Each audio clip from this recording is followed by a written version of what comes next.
घर से चले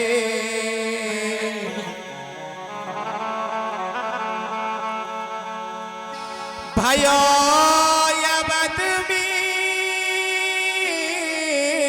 शोर,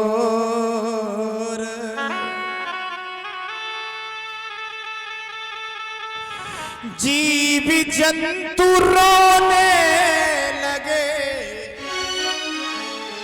कोकन लागे मोर।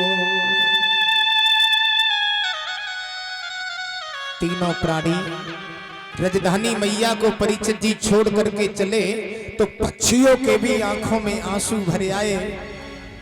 तीनों प्राणी जब चले उस समय की दशा क्या थी? छोड़ चले राजधानी अपनी, छोड़ चले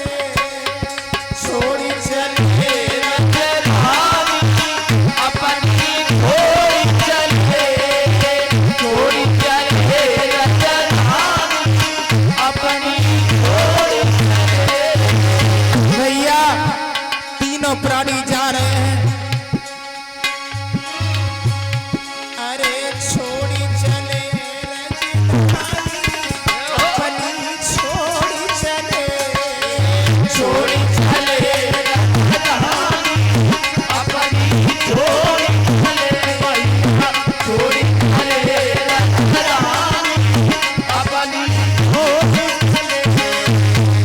बहनाओ। अवधपुरी सी नगरी छोड़ी, अवधपुरी सी नगरी छोड़ी, अवधपुरी सी। अरे जाए रहे भूमि बिरहानी अपनी, छोड़ चले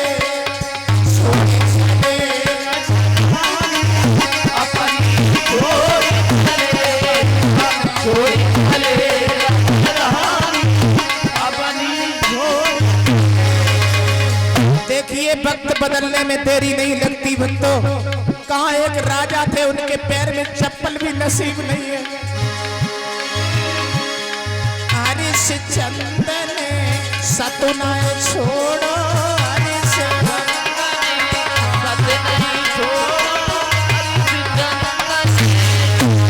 और तारावती ने मुख नाए मोड़ो, तारावती ने मुख नाए मोड़ो, तारावती ने।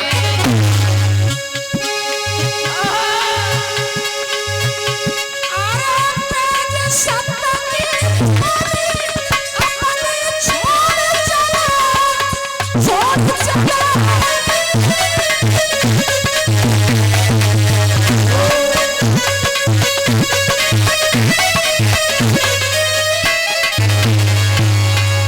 तीनों प्राणी परीक्षित जी राजधानी मैया को छोड़ करके चल दिए जेठ की दोपहरी में।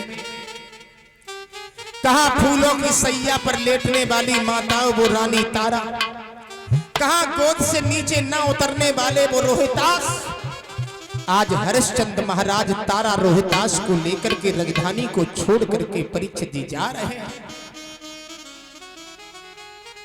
देखिए रोहितास पर परीक्षित जी चला नहीं गया। प्यासों के मारे जी व्याकुल होने लगा। पछाड़ खा करके बेहोश होकर के रोहितास गिर गए।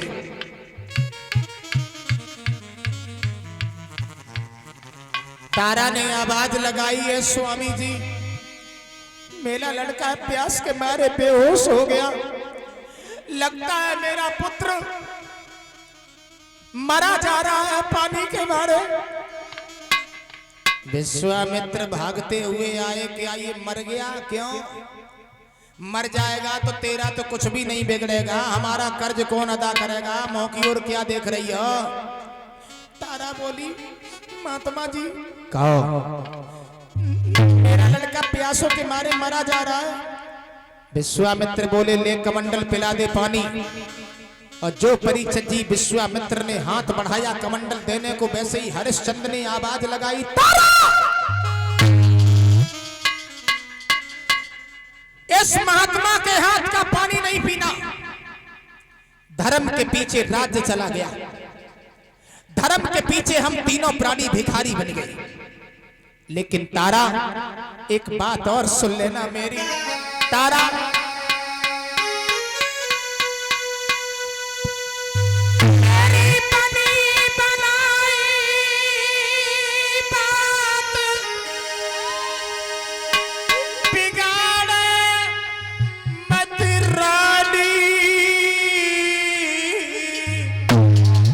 तारा कछु थोड़ी रह गई शेष हमारी रज।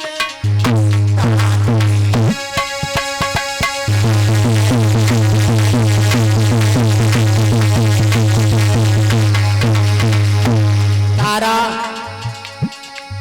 थोड़ी राजधानी और शेष है तारा। धर्म के पीछे चाहे मैं मर जाऊं, चाहे मेरा बच्चा मर जाए, चाहे मेरी पत्नी मर जाए, तारा याद रखना तारा, कछु थोड़ी रह गई शेष हमारी रज।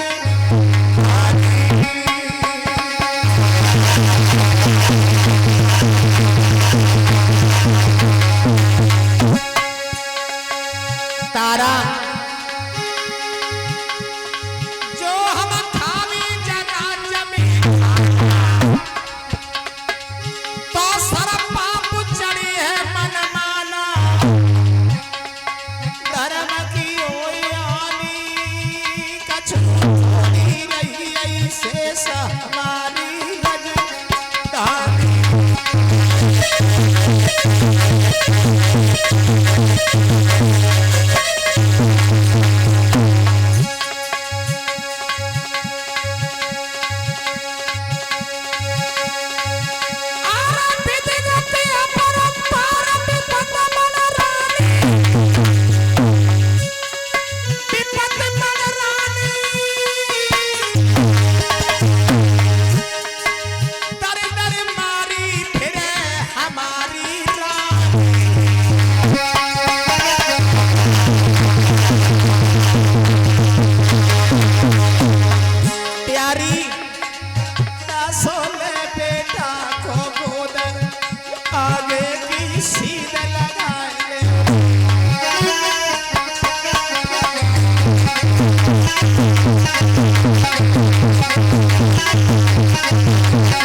परीक्षित जी हरिश्चंद्र ने आवाज लगाई तारा, चाहे मेरा लड़का मर जाए, चाहे तुम मर जाओ, चाहे मैं मर जाऊं, जब तक मेरा शासन रहेगा तब तक एक बूंद होठ पर पानी नहीं रखेंगे।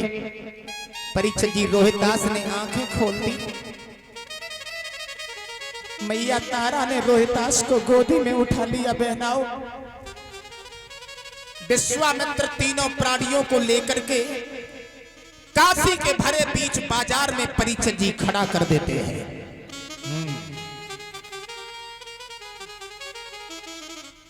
आवाज लगाई काशी के लोगों, हम तीन प्राणी बेचने को लाए हैं। एक स्त्री है, एक पुरुष है, एक बच्चा है। तीनों की कीमत बराबर है। जिस किसी को खरीदना हो काशी के भरे बीच बाजार से खरीद लाए।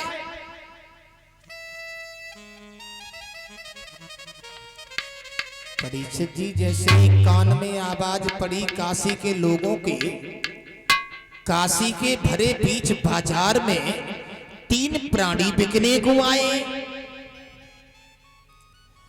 पशुओं का बाजार लगते हुए हमने देखा,